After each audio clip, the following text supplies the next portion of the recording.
about sex. Sometimes when we hear the word intimacy, we go straight to sex. But there's other areas of intimacy that a person needs. And if you're not getting that, then you feel like you're starving. And sometimes it can be all about that one person and what they need. And once their need is fulfilled, then they go about their merry way. That's true. And listening to you, it wasn't until maybe about a year and a half ago when I discovered that level of emotion, believe it or not. And I used to listen to women say, like, I can't sleep with you because I'm not emotionally attached. Mm-hmm. And me being a man was, what do you mean? Well, we can just do it, wham, bam, and be done with it. Mm-hmm. And I didn't get a chance to really understand back then what it meant until maybe about a year ago when actually I tried being with someone and it was just totally failed. When you're with someone, there's a feeling that you get. There's an aura that comes over the whole thing. Mm-hmm. And if that chemistry is off, you're going to know. You're not going to be into it. So I understood then about the emotional attachment that went along with the intimacy. So that was a lesson for me. Yeah, I often relate it to when people have affairs. And some men, they hate it when a woman have an emotional affair versus a physical one. They would rather you have the physical or not at all versus the emotional one, because to have another man to have their woman emotionally, can be very devastating. So I look at it in that way.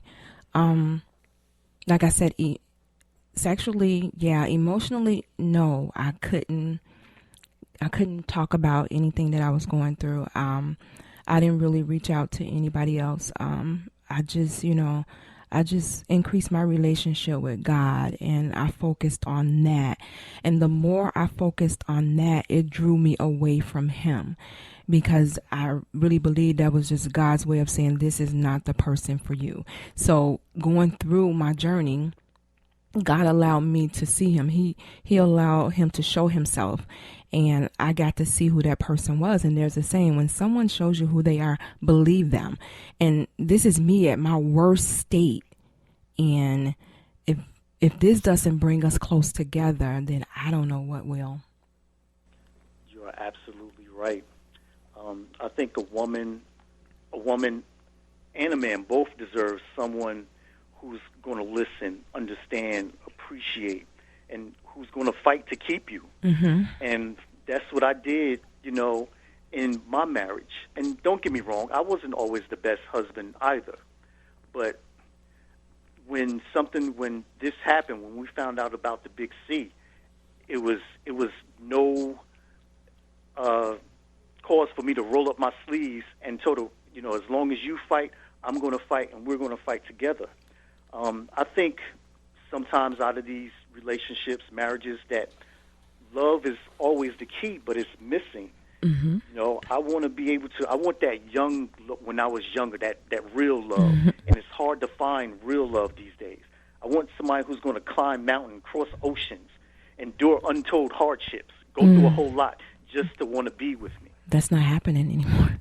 That doesn't happen anymore. No. But that's all part of the commitment that we don't see anymore. That's all part of the sacrifice. That's not there anymore. That's all a part of the investment that people are wanting to cash in. They want the benefits, but nobody want to put in the work. No. And they talk about barriers to intimacy, which are communication, which you was talking about, time, putting in that time. And when communication, just communicating to the other person what you want, and then being open to receive what the other person is telling you to make it happen, to make that intimacy happen. You have to be aware of the other person's feelings as well. And you have to be wanting to open up to that person to give them what they want. And then some people play games. They play games like they want to be close, but they actually have a different type of intimacy in mind. And, you open yourself up for that, and you open yourself up for failure, for heartbreak. And that's why a lot of people kind of like shut down and don't even want to. They'll go to the sexual intimacy first before they will go to any of the other ones, because that's the easiest one. And you really don't have to, put yourself out there that much for that one. You're right. And I believe it was Bob Marley who said the worst thing that a man or woman can do Yes. is open someone's heart with the intentions of not loving it. I love that. And there are so many games that are being played today. It's like one day you love me, the next day you don't. Like, make up your mind. You got to come home when you're in love. You got to come home when you're not in love. Yes. Either which way. It has to happen. You have to. See, you about to have me start tonight. Go ahead.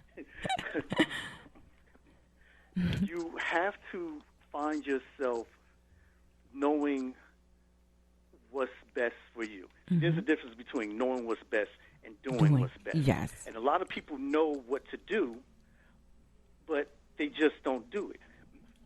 You know, I don't go through a whole night of not speaking to my spouse after we have an argument. Okay, we'll take a time out. We'll take a couple hours. We'll go to another room, corner, cool off, come back. Look, all right, let's talk about that. We need more communication in these marriages. People aren't really talking, once an altercation happens. Yeah. They're ready to step on out and throw up their hands and give up. They're talking to other problems start to people occur. when they should be talking to the person they have the issue with. Yes. Yes. Those other people. Oh, Lord. Those people there, you cannot talk to someone who's not in your shoes. Thank you. And the worst thing you can do is talk to someone who hasn't gone through the situation. Exactly. Because I cannot lead you to somewhere where I haven't been. Wow. We cannot go there because I don't know what it looked like. So who am I to give you advice on what you should do? I am not judgmental. I know some of the girls, well, let me tell you, and this is something actually I heard this evening. Let me tell you what he did. He did X, Y, and Z. Well, girl, I would have did this. You should leave him. No, that's not the way. My question, if you love him, you stay there and you work it out. People aren't willing to work it out. I call this new age the microwave effect.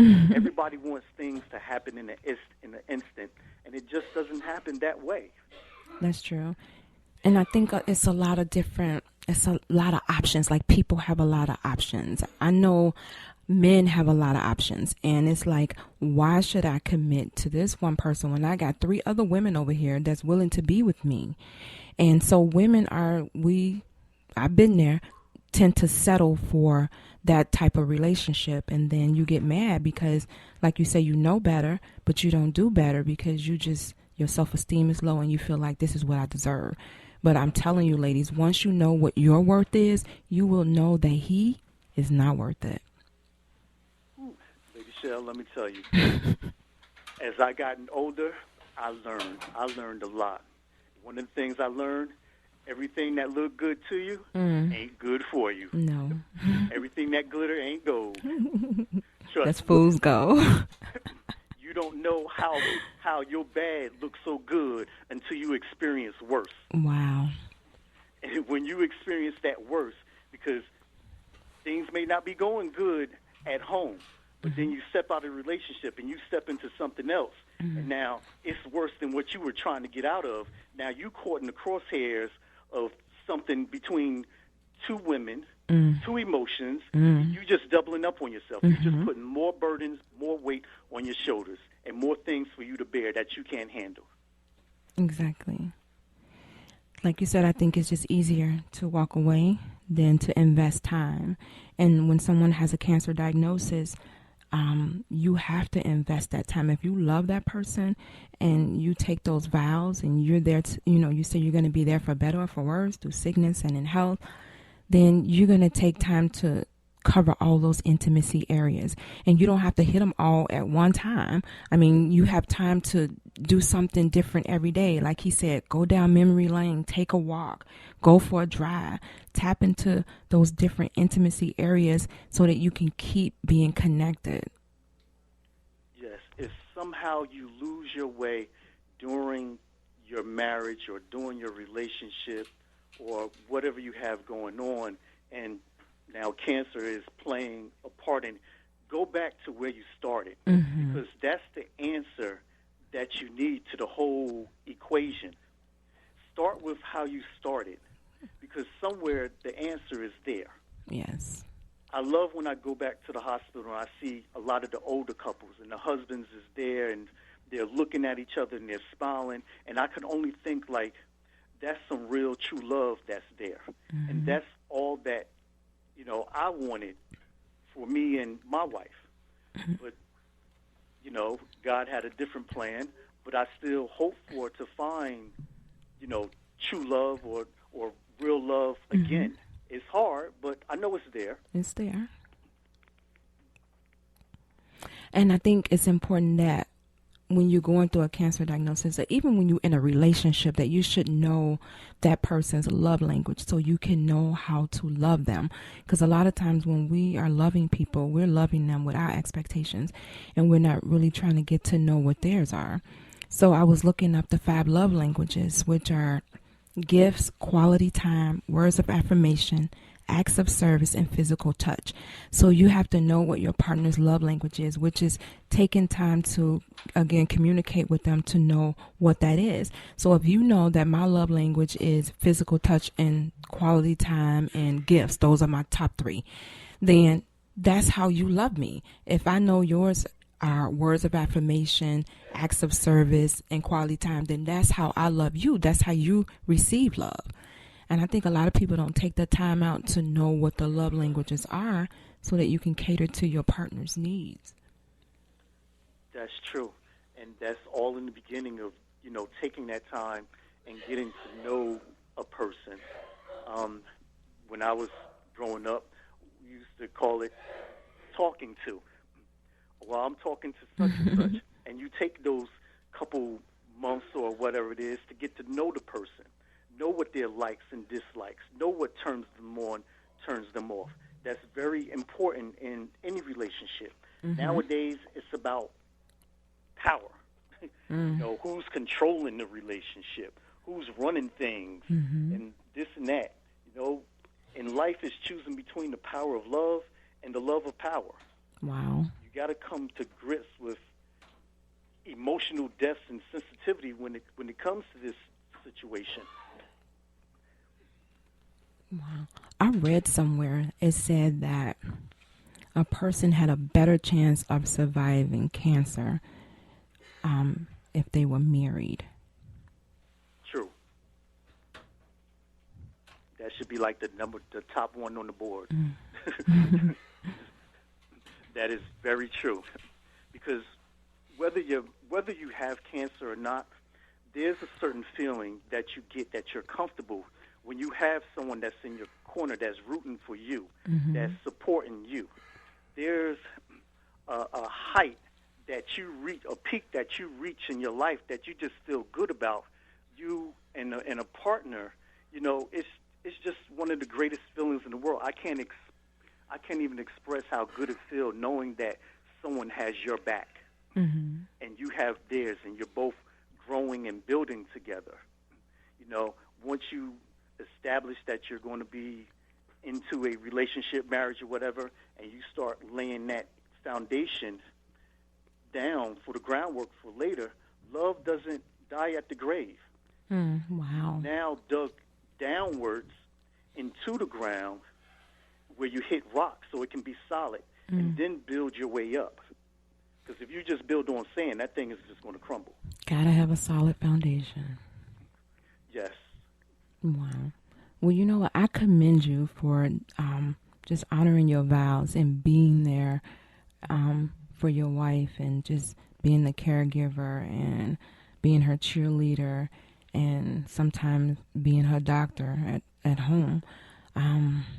I know a lot of women I have spoken to recently saying that, their spouses have left when they're going through, the cancer treatment. And I just commend you for, just having enough love to stay there and stick it out.